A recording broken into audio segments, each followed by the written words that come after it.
High, নমস্কার প্রিয় দর্শক বন্ধুরা, তোমরা সবাই কেমন আছো? আমি আশা করছি তোমরা সবাই খুব ভালো আছো। আর ভালো কিন্তু থাকতেই হবে। কেন কি তোমরা আমাদের পরিবারের সদস্য বলে কথা। তো আজ রবিবার তোমাদের জন্য নিয়ে চলে আসলাম আরো একটা দুর্দান্ত অদ্ভুত ভৌতিক ঘটনা।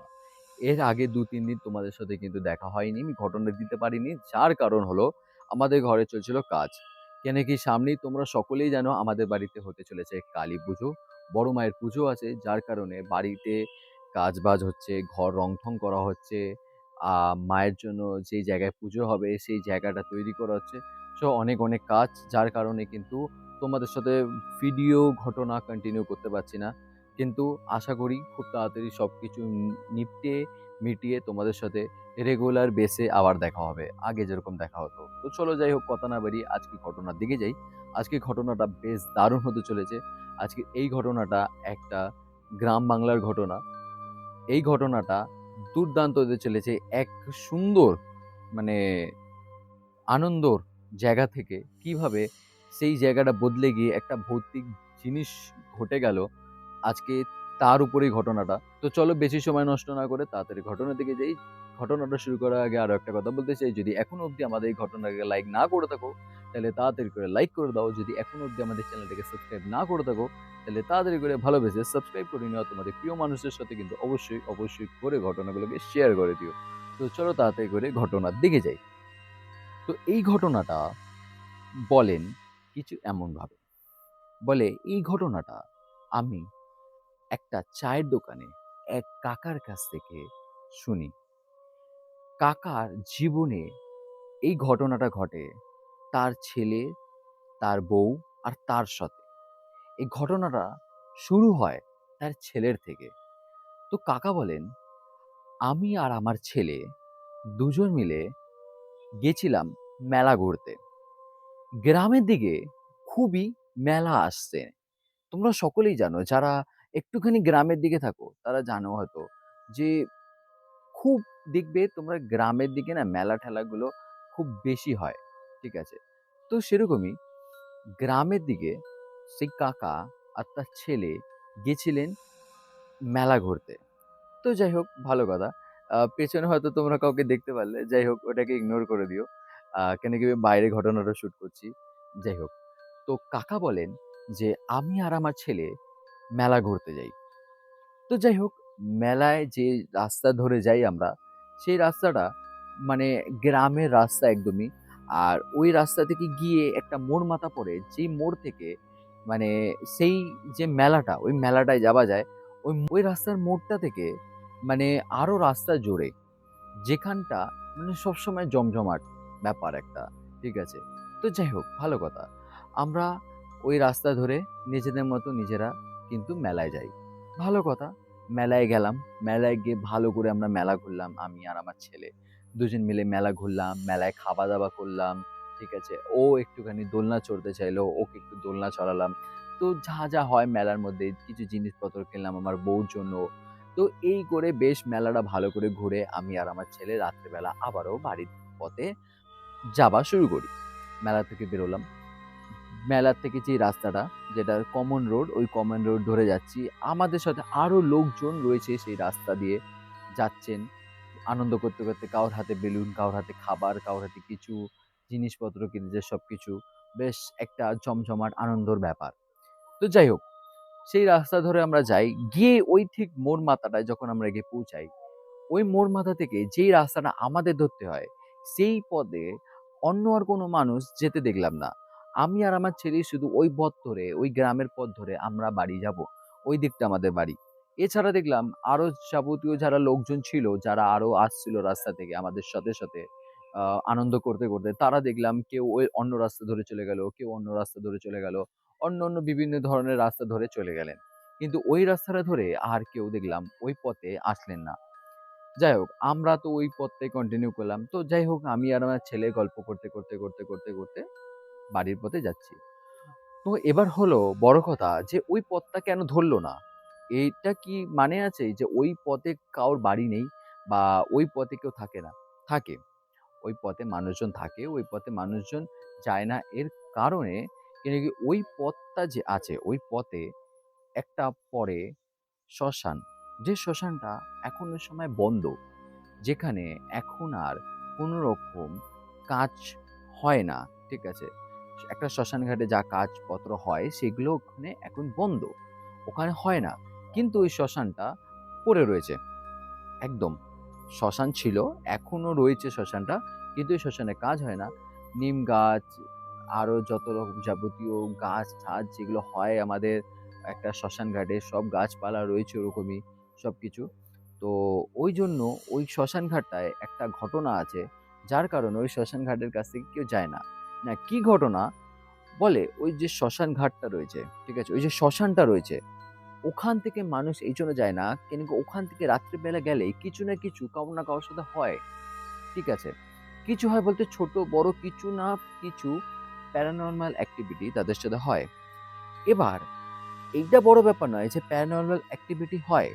বড় ব্যাপার হলো এইটা যে ওখানে যে প্যারানরমাল অ্যাক্টিভিটি হয় সেইটা হলো যদি তুমি কাউকে বলে দাও বা কাউকে বলে ফেলো, তারপর তোমার উপরে আর তুমি যাকে বলেছো তার উপর দিয়ে একটা বেশ বড় ঝড় চলে যায়। ঠিক আছে? ঝড় চলে যায় মানে অনেক বড় ক্ষতি হয়। ঠিক আছে? অনেক রকম ক্ষতি হয়। যার কারণে মানুষ ওই পথটা সবসময় এভয়েড করে চলে। তো এটা হলো ব্যাপার। তো সেই কাকার আর তার কাকার ছেলে জানতো না। আর ওই কাকার কোনো ভয় ছিল না এরকম কোনো জিনিসে। তাই জন্য ওরা ওই পথটাই ধরে। তো যাই হোক, কাকা বলে, "আমরা ওই পথ ধরে যাচ্ছি। ঠিক শ্মশানঘাটটা আমরা পার করতেই দেখলাম একটা বড় ধরনের নিম গাছের ডাল ভেঙে পড়ে। চাপাত করে আমাদের পাশেই। ঠিক আছে? চাপাত করে ভেঙে পড়ে। ভেঙে পড়তেই আমার ছেলে বলে যে, "ওই এ বাবা, বাবা, বাবা ওইটা কি হলো বাবা? বাবা দেখো কত বড় গাছের ডাল ভেঙে পড়ল।" না খুব জোরে হাওয়া, না কোনো ঝোড়ো হাওয়া, না কিছু। এরকম কোনো ব্যাপারই নয় যে এত বড় একটা গাছের ডাল যে ভেঙে পড়বে, এরকম কোনো রকম ব্যাপারই ছিল না। তো কি করে ভেঙে পড়ল সেই গাছের থেকে ডালটা? এটা হলো বড় কথা। তখন আমি আমার ছেলেকে বলি যে, "বাবা, তুই যা দেখলি বা যা হলো সেটা তুই দেখলি, আমি জানলাম। আর কিন্তু কেউ যেন জানতে না পারে। তুই কিন্তু এই কথাগুলো কাউকে বলবি না বাবা, যে এইখানে এরকম তোর সাথে নিম গাছের ডাল ভেঙে পড়েছে, আরো যাবতীয় যা হয়েছে, বলবি না।" তখন আমার ছেলে আমাকে প্রশ্ন করে যে, "কেন বাবা?" তখন আমি বললাম যে, "তোকে আমি পরে সবকিছু গুছিয়ে বলবো কেন আর কেন নয়। কিন্তু আমি তোকে যতটা বললাম, বাবার কথা শোন। বলতে মানা করলাম যখন, বলিস না।" তখন আমার ছেলে আমাকে বলে যে, "আচ্ছা বাবা ঠিক আছে, আমি কাউকে বলবো না।" তো যাই হোক, আমরা তাড়াতাড়ি করে দুজনে ওই পথ ধরে বাড়ি পৌঁছে যাই। বাড়ি গিয়ে আমিও কিন্তু আমার বউকে কিছু বলি না। ও কাউকে কিছু বলল না। ওর মাকে কিছু বলে না। আমরা বাড়িতে গিয়ে খাওয়া-দাওয়া করে আমার বউকে যে জিনিসগুলো তার জন্য কিনে নিয়ে এসেছিলাম সেগুলো দিয়ে দিলাম। আমার বউ দেখে খুবই খুশি হয় সেগুলো। যে, "বাহ! তুমি খুব সুন্দর, সুন্দর জিনিস কিনে নিয়ে এসছো। দারুণ লাগলো।" ঠিক আছে? তো আমার ছেলেও যা জিনিসপত্র কিনেছিল সেগুলো নিয়েও খেলতে বসলো। তো বেশ যাই হোক ভালো ব্যাপার। তো সেদিনটা কেটে গেল। পরের দিন সকালবেলা আমার ছেলে একটা ভুল করে। সেটা হলো ও গিয়ে কি করে ওর মাকে ঘটনাটা বলে ফেলে। যে, "মা জানো তো এরকম আমরা ওই মানে শ্মশানের ওখান থেকে আসছিলাম। ওখানে দেখলাম হট করে একটা কি বড় নিম গাছের ডাল ভেঙে পড়ল। কোন রকম হাওয়া ছিল না, কিছু ছিল না।" তখন আমার ওয়াইফ, আমার বউ আমার ছেলেকে বলেন যে, "বাবা তুই এই কথাটা আমাকে বললি ঠিক আছে? আর কাউকে কিন্তু জানাস না, আর কাউকে কিন্তু বলবি না।" তো তখন আমার ছেলে আমার বউকে বলেন যে, "মা, বাবাও এই কথাটা বলেছিল কাউকে বলতে না।" তখন আমার বউ বলে, "তাহলে তুই আমাকে কেন বললি? তুই আমাকে কেন বললি এই কথাটা?" তখন আমার ছেলে আমার ওয়াইফকে বলেন যে, "মা ভুল হয়ে গেছে মা, কি করবো মা এবার? আমি তো ভুল করে বলে ফেললাম তোমাকে।" তখন আমার ওয়াইফ বলেন যে, "তুই ছাড় ওইসব কথা, বাদ দে, কিছু হবে না। তুই তাড়াতাড়ি করে ভগবানকে নমস্কার করে ক্ষমা চেয়ে নে। আর তুই আর কিন্তু কাউকে বলবি না। স্কুলে যাবি, ওখানে গিয়েও কিন্তু কাউকে বলবি না।" তখন আমার ছেলে মায়ের তখন আমার ছেলে ওর মায়ের কথা মতো সেই জিনিসটা মেনে নেয়। ও স্কুলে যায়, কোনো ব্যাপার নয়। তো ও ওর মায়ের কথা মতো কিন্তু সব কথা মেনে নেয়। ও চুপচাপ নিজের মতো নিজে স্কুলে চলে যায়। ভালো কথা। স্কুলে যায় যখন, আমি জানি না আমার ছেলের মাথায় এরকম কি ঢোকে, স্কুল থেকে ফেরার পথে ও ঠিক ওই শ্মশানের পথটা ধরেই আবারও বাড়ি আসার চেষ্টা করে। ও শ্মশানের পথটা যখন ধরে বাড়ি আসছে, তখন ওকে ওই শ্মশানের ওখান থেকে একটা শিয়াল তাড়া করে। যখন ওই শ্মশানের ভেতর থেকে একটা শিয়াল বেরিয়ে ওকে তাড়া করে, ও তখন মা গো বাবা গো বলে ছুটতে শুরু করে। ও কিছুভাবে প্রাণপণে দৌড়ে বাড়ি এসে মানে বাড়িতে ঢুকে গেটটা খুলে ধাপাত করে পড়লো ঘরের উপর। তখন আমার যে বউ ছিলেন, সে ঘরে শুয়েছিলেন খাটের উপর। সে তখনই উঠে বলে, কি হলো কি হলো কি হলো বাবা, তোর কি হলো, তুই এরকম ভাবে পড়ে গেলি কেন? তখন আমার ছেলে আমার বউকে বলেন যে, মা মা আমাকে একটা শিয়ালে তাড়া করেছিল মা। তখন মা আমাকে না ওই শ্মশান ঘাট থেকে একটা শিয়ালে তাড়া করেছিল। তখন আমার বউ ওকে বলে, এ বাবা তুই কেন বললি, তুই এই কথাটা কেন বললি, তোর বলা উচিত হয়নি। তখন আমার ছেলে বলেন যে, মা তুমি তো জিজ্ঞাসা করলে তাই জন্যই তো বললাম, নয় থোড়ি বলতাম। তুমি তো বললে যে কি হলো বাবা, তাই জন্য বলে দিলাম। আর স্বাভাবিক ব্যাপার এটা, যদি মানে কোনো রকম এরকম ঘটনা ঘটে, আর অবভিয়াসলি যদি তোমাকে কেউ জিজ্ঞাসা করে, কি রে ভাই কি হলো তোর সাথে, তুই এরকম বিহেভিয়ার করছিস কেন বা হঠাৎ পড়ে গেলি কেন, তাহলে অবশ্যই তো আমরা বলি তাই না, যে আরে ভাই পাটা বেজে গেল, এই পাটা না একটু মুচকে গেল। তো সেরকমই, সে তো বাচ্চা, সে কথাটা বলে দেয় তার মাকে। তো তখন আমার বউ বলেছে, ঠিক আছে বাবা তুই যা, গিয়ে মুখ হাত পা দিয়ে ফ্রেশ ট্রেশ হয়ে খাবার খেয়ে নে, বাদ দে এসব কথা। ঠিক আছে, খাবার দাবার খেলো, সবকিছু হলো, খেয়ে ও শুয়ে পড়ে। সন্ধে হয়, আমি বাড়ি আসি। আমি বাড়ি আসতে আমার বউ আর আমার বাচ্চা দুজনেই আমাকে এই যে ঘটনাগুলো ঘটছে এগুলো জানায়। যখন আমি শুনতে পাই, তখন আমি বললাম যে দেখো, এইসব কোনো রকম না ব্যাপার নয়, এইসব না মানুষের একটা ভুল ভাবনা, মানুষ না মাথায় ঢুকিয়ে নিয়েছে এই জিনিসগুলো। শিয়াল তারা করতেই পারে, গ্রাম বলে কথা, ঠিক আছে, গ্রামে এইসব একদম নর্মাল ব্যাপার। ও ওখান থেকে আসছিল, ওর ওখান থেকে আসা তো উচিত হয়নি। আর আসছিল, তাড়া করেছে। আর গাছের ডাল কখন ভাঙবে আর কখন ভাঙবে না এর কোনো মানে আছে? ভেঙে পড়তেই পারে, তাতে কি রয়েছে? আমি কথাগুলো খুব মানে কেয়ারলেসলি উড়িয়ে ফেলি। রাত্রি হয়, আমরা খাওয়া-দাওয়া করে ঘরে ঘুমাচ্ছি। তখন হঠাৎ দেখলাম যে আমাদের টিনের চালে ধাপ, ধাপ, ধাপ, ধাপ করে কেউ হাঁটার মতো আওয়াজ পাচ্ছি। আমি তখন ভাবলাম যে টিনের চালে কোনো রকম কোনো পশু উঠে হাঁটাচলা করছে। যেরকম কোনো রকম ভাম-বিড়াল, কোনো বিড়াল বা কোনো হনুমান এসছে। আমি কোনো হনুমান এসছে। তো দেখছিলাম আমার যে পরিবারের মানুষ, আমার ছেলে, আমার বউ তারা না খুব ভয় পাচ্ছে সেই আওয়াজটায়। তখন আমি ওদেরকে বললাম যে, "এই চুপ করে শোও তোমরা। কোনো চিন্তা করার ব্যাপার নেই, কিচ্ছু নয়। এ একটা নরমাল জিনিস, ঠিক আছে? কোনো হয়তো ভাম বা বিড়াল উঠেছে, নয় হনুমান এসছে, এইজন্য ওই উপরে আওয়াজ হচ্ছে। এত চিন্তা করার কোনো ব্যাপার নেই, ঠিক আছে? ভূত-প্রেত আসেনি কোনো রকম।" আমি এরকম বলি। তো যখন আমার পরিবারকে আমি বলি এই কথাটা, আমার বউকে, আমার ছেলেকে, তখন দেখলাম তারা মনে একটু শান্তি পেয়ে আবার চুপ করে নিজেদের মতো নিজেরা ঘুরে শুয়ে পড়লো। কিন্তু আমি সারারাত জেগেছিলাম তাদেরকে প্রোটেক্ট করার জন্য, যে আর যদি কোনো রকম ঘটনা ঘটে তাহলে আমি বুঝে নেব বা আমি দেখে নেব।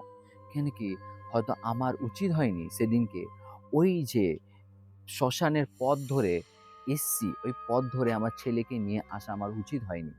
আমার এই জিনিসটা সেদিন ভাবা উচিত ছিল। তো যাই হোক, আমি সারারাত জেগে থাকি। সারারাতে আমি অনেকবারই এরকম অনেক রকম টিনের চালে বা আমাদের ঘরের যে গেট, ওখানে অনেক রকম ঠোকা মারার আওয়াজ, বাইরে আমাদের বারান্দা থেকে হাঁটা চলা করা আওয়াজ, উপরে আমাদের টিনের চালে হাঁটা চলা করার আওয়াজ, এরকম অনেক রকমই আওয়াজ পাই। তো এরকমভাবে আরো ৩-৪ দিন কেটে গেল। এরকম আওয়াজ প্রত্যেকদিন রাত্রে হতো আমাদের টিনের চাল থেকে, আমাদের বারান্দা থেকে। আর প্রত্যেকটা দিনই আমার ছেলের সাথে কোনো না কোনো রকম একটা না একটা ঘটনা ঘটতেই চলল। তো এরকমভাবে হবার পর আমার বউ বলল যে, "দেখো, এরকমভাবে বেশি দিন চলবে না। প্রত্যেকটা দিন এরকমভাবে কিছু না কিছু ভাবেই যাচ্ছে, খারাপভাবে। আমার মনে হচ্ছে না এগুলো কিছু স্বাভাবিক ব্যাপার, এগুলো অস্বাভাবিক ব্যাপার। কোনো রকম ভৌতিক ঘটনা আমাদের সাথে হচ্ছে, কোনো ঘটনা ঘটছে। যে ভুলটা তুমি করেছো ওকে ওই পথ থেকে নিয়ে এসে, আর ও বাচ্চা মানুষ বুঝতে পারেনি, ও যেগুলো বলে দিয়েছে যার কারণে এগুলো হচ্ছে। একটা কাজ করি, চলো আমরা কারোর কাছে গিয়ে এগুলো বলি, জানাই, দেখাই কি করা যায়।" তো আমার বউর কথা মতো আমি সেই কথাটা মানি। আমি, আমার বউ আর আমার ছেলে, আমরা ৩ জন মিলে একটা মল্লিক সাহেবের কাছে যাই। তার কাছে গিয়ে তাকে আমরা জানাই যে, আমাদের সাথে কিছু ঘটনা ঘটেছে এই শ্মশানে পথে। তো এইটা আমরা বলতে চাই। তো তখন সে যে মল্লিক সাহেব ছিলেন, সে বলল যে, "আচ্ছা দাঁড়াও, তোমরা এরকম ভাবে বলো না। তোমাদেরকে আগে আমি একটু ঝেড়ে বেঁধে দিই। তারপর তুমি বলবে। তারপর তোমরা বলবে।" কেন কি ওখানে এটা খুব মান্যতা ছিল যে ওই যে শ্মশানঘাট, ওখানে কিছু হলে কাউকে না জানাতে। একদমই। তো ওইজন্য সেই মল্লিক সাহেবও ওই জিনিসগুলো জানার আগে আমাদেরকে ঝেড়ে বেঁধে দেয়। তারপর তার কানে, কানে আমরা সব জিনিসগুলো জানাই। তাকে বলি যে, এরকম, এরকম ঘটনা ঘটেছে আমাদের সকলের সাথে। তো তখন সেই মল্লিক সাহেব আমাদের জানায় যে, "হ্যাঁ, তোমাদের সাথে এই যে ঘটনাগুলো ঘটছে, এগুলো একটা প্যারানরমাল এক্টিভিটিস। তোমার যে ছেলে ভুল করে ওই জিনিসটা জানিয়ে দেয়, তার কারণ ভুল করে যে জানিয়ে দেয়, তার কারণে তোমার ছেলের পেছনে, পেছনে প্রত্যেকটা দিন খারাপ জিনিস সে তাড়া করে। আর তোমাদের বাড়িতেও খারাপ জিনিস এসে উৎপাত করে। কেন কি সেই জিনিসটা তোমার ছেলে তোমাদের মধ্যে কাউকে একটা বলে ফেলে।" তখন আমার বউ বলেন যে, "হ্যাঁ, আমাকে বলেছিল ও এই জিনিসগুলো।" তখন সে মল্লিক সাহেব বলে যে, "হ্যাঁ, এই কারণেই এই ঘটনাগুলো ঘটছে। কিন্তু কোনো বড় ব্যাপার নয়। আমি তোমাদেরকে ঝেড়ে দিচ্ছি। তোমাদের ঘর বন্ধন করার জন্য কিছু জিনিস দিচ্ছি। এগুলো তাড়াতাড়ি করে গিয়ে তোমরা বাড়িতে করে নিও। আর এরপর থেকে এই যে ঘটনাটা কাউকে কিন্তু বলো না। ঠিক আছে? তাড়াতাড়ি গিয়ে তোমরা বাড়িতে এই কাজগুলো করে নিও। আর তোমাদের কপাল ভালো, তোমরা খুবই লাকি যে তোমাদের সাথে কোনো বড় রকমের ক্ষতি হয়নি। যা হয়েছে ছোটখাটোর মধ্যে। কিন্তু যদি আর কিছুটা দিন কাটাতে, তাহলে হয়তো তোমাদের সাথে কোনো বড় রকমের ক্ষতি হতে পারত।" তো তার কথা মতো আমরা সব জিনিসপত্র নিয়ে আসি। বাড়িতে সে যেরকম, যেরকমভাবে বলে সেরকম, সেরকমভাবে আমরা কাজগুলো বাড়িতে করি, বাড়ি বন্ধন করি, নিজেদের বন্ধন করি। প্রত্যেকদিন সে যে জিনিসপত্রগুলো দিয়েছিল করতে সেগুলো আমরা করি। তারপর থেকে কিন্তু আমাদের বাড়ির সেই টিনের চালে না কোনো পায়ের আওয়াজ, আর নাই আমাদের বারান্দা থেকে কোনো রকম আওয়াজ পেতাম। আর নাই আমার ছেলেকে আর কোনোদিন কোনো জিনিস তাড়া করত। সে শ্মশান পথেই আসতো, কি শ্মশানের ছাড়া অন্য কোনো পথে আসতো। কোনো রকম কিন্তু ওর সাথে আর কোনো প্রবলেম হয়নি। তো এই ছিল সেই কাকার গ্রাম বাংলার এক খুশির মুহূর্তে থেকে এক ভৌতিক মুহূর্তে ঘুরে যাওয়া এক ঘটনা। ঘটনাটা তোমাদের কেমন লাগলো? অবশ্যই কমেন্ট করে জানিও। কোন পার্টটা তোমাদের সবথেকে বেশি ভয় লাগলো আর কোন পার্টটা তোমাদের সবথেকে বেশি ভালো লাগলো, ওটাও কিন্তু অবশ্যই কমেন্ট করে জানিও। আজকের জন্য এই অবধি রাখবো। আবারও দেখা হবে আগামী সপ্তাহে ঠিক ৩টের সময়। আর আজকে কিন্তু তোমাদের সাথে এই ঘটনাটা বললাম আমাদের নতুন মাইকের থেকে। এখানে তোমরা একদম ছোট্ট মতো হয়তো দেখতে পেরেছো আগেই। কিন্তু এতটা ছোট আর এরকম ধরনের মাইকটা একদমই নোটিস হচ্ছে না। কিন্তু এই মাইকটা খুবই ভালো। আর মানে মাইকের সাউন্ড, মাইকের টেকনোলজি যেগুলো আছে খুবই, খুবই ভালো। তোমরাও কিন্তু একবার কমেন্ট করে জানিও যে তোমাদের সাউন্ড, ভয়েস আর সবকিছু মিলিয়ে মিশিয়ে কেমন লাগলো। এই মাইকটার রিভিউ তোমরা একবার কিন্তু কমেন্টে কমেন্ট করে জানিও যে কেমন লাগলো। তোমাদের জন্য সবসময় আমরা চেষ্টা করি বেটার সে বেটার কোয়ালিটি করার জন্য, বেটার সে বেটার করার জন্য। আরও আগামী সময় তোমাদের আশীর্বাদে, ভালোবাসায় আরও নতুন, নতুন জিনিস আমরা অবশ্যই আরও বেটার কোয়ালিটি করার জন্য করব। তো তোমরা এরকমই ভালোবাসা দিতে থেকো, এরকমই আশীর্বাদ আমাদের সাথে রেখো। আজকের জন্য এ অবধি থাক। আবারও দেখা হবে আগামী সপ্তাহে ঠিক ৩ টের সময়। আজকের জন্য বাই।